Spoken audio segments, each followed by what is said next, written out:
നമ്മളെ മൈക്കൊന്ന് മാറ്റി കൊടുത്തോ. അത് കൊടുക്കാൻ പറ്റൂലേ?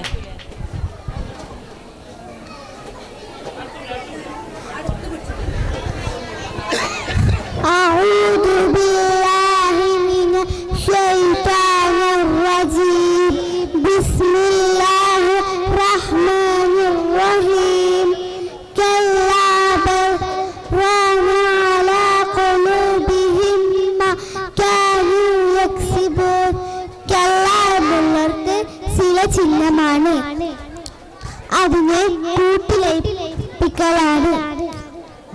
ബൽറാമ അവിടെ സീനുണ്ട്, അത് സത്തയുടെ ചിഹ്നമാണ്.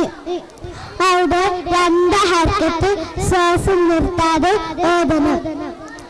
അലാ ഖുലൂബിഹിം അവിടെ ഇദാമു ഷഫ്ഇയാണ്. മീമു സാക്കിനോട് ശേഷം നീ വന്നാൽ അതിനെ മണിച്ചുകൊണ്ട് കൂട്ടിലയിപ്പിക്കണം. അവിടെ മദ്ദുലാണ്.